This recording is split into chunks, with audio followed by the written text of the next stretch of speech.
seen Errol Spence fight a top-notch guy yet. He fought Kell Brook.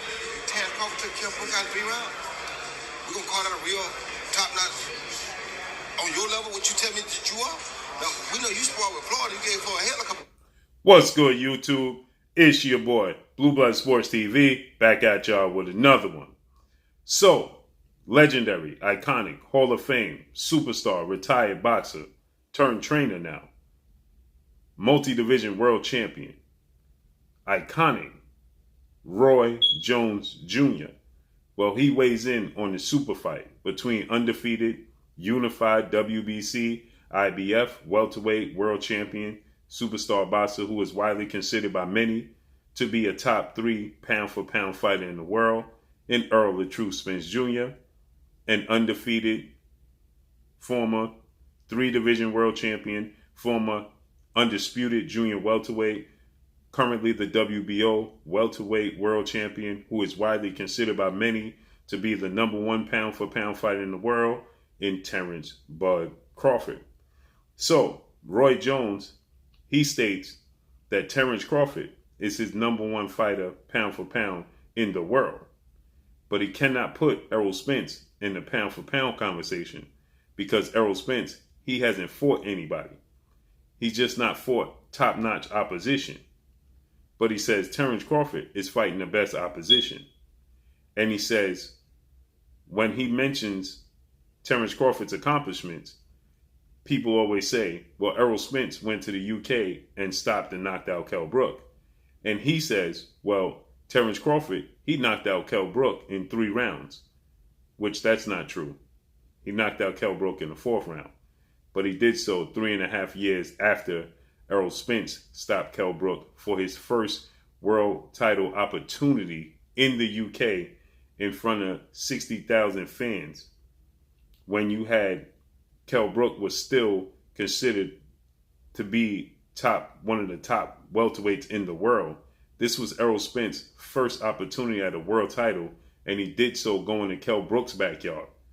Terence Crawford, he fought Kell Brook 3.5 years later after Kell Brook suffered a second eye injury to Errol Spence in a stoppage loss to Errol Spence, and after Kell Brook hadn't had a high-profile fight in his career since the Errol Spence stoppage loss, and he was fighting at 154, and he decided to attempt to come back down to 147 against Terence Crawford in front of no fans.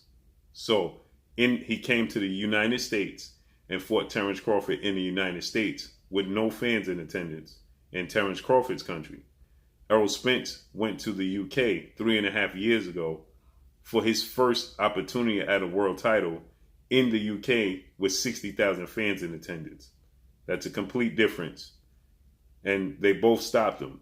And we know just because you stop a guy in more dramatic fashion than another guy doesn't mean that you win the fight. We saw Manny Pacquiao dramatically knock out Ricky Hatton early in the fight. Years later, after Floyd Mayweather ironically stopped Ricky Hatton in the 10th round of his fight, like Errol Spence stopped Kell Brook in the 10th round of his fight, and Manny Pacquiao stopped Ricky Hatton in the early rounds of his fight, just like Terence Crawford stopped Kell Brook in the 4th round of his fight. But when they faced off against one another, we saw that Manny Pacquiao was not the better fighter. That was Floyd Mayweather. With that said, he says that he was looking to see how Errol Spence fares against 2-time welterweight world champion superstar boxer Showtime Shawn Porter. And he says he did so, he won the fight, but it still wasn't enough for Roy Jones to put Errol Spence in the pound-for-pound list. Well, I have to wonder and ask the question, does Roy Jones know Terence Crawford's biggest victory is against Yuriorkis Gamboa, Julius Indongo for undisputed? Kell Brook is the biggest name on his resume. And then Amir Khan, who was far past his prime. So when he says that Errol Spence hasn't fought top-notch opponents, he fought Mikey Garcia, who the great legend, Hall of Fame iconic superstar boxer Sugar Ray Leonard picked the 4-division world champion Mexican superstar boxer to outbox Errol Spence simply because he was Mikey Garcia. Mikey Garcia was undefeated. 37 wins, 38 wins, no losses. He was a 4-division world champion.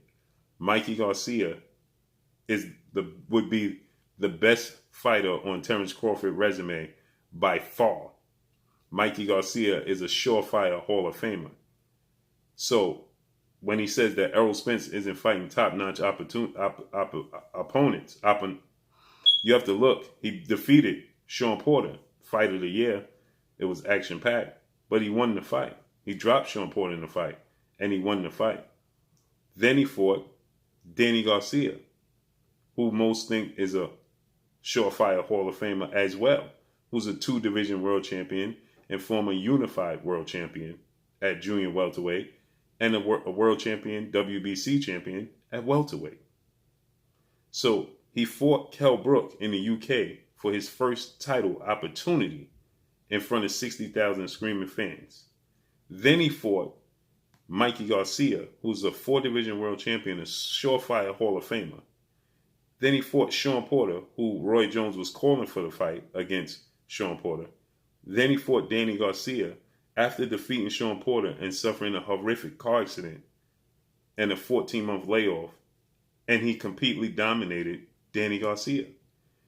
If you take Danny Garcia, Sean Porter, and Mikey Garcia, they are all better individually than anybody on Terence Crawford's resume.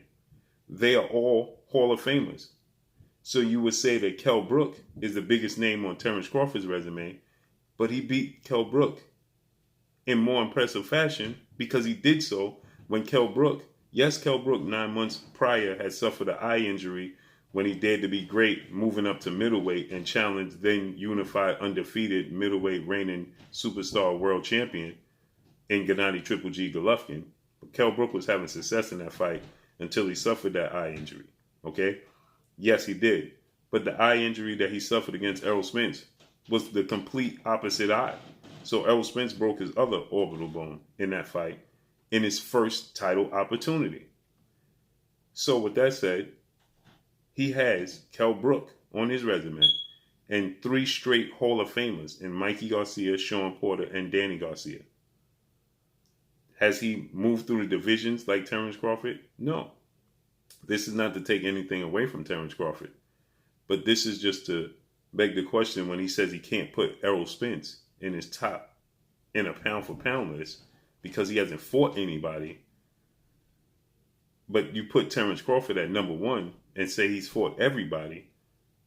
Well, he fought Julius Ndongo, who's not a Hall of Famer.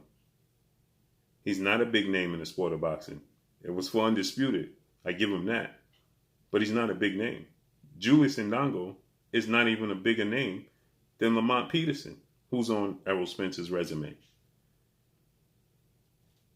And then he fought Jeff Horn. Now, Jeff Horn got a win against Manny Pacquiao, but most people thought that Jeff Horn should not have gotten the nod and that Manny Pacquiao should have gotten the nod.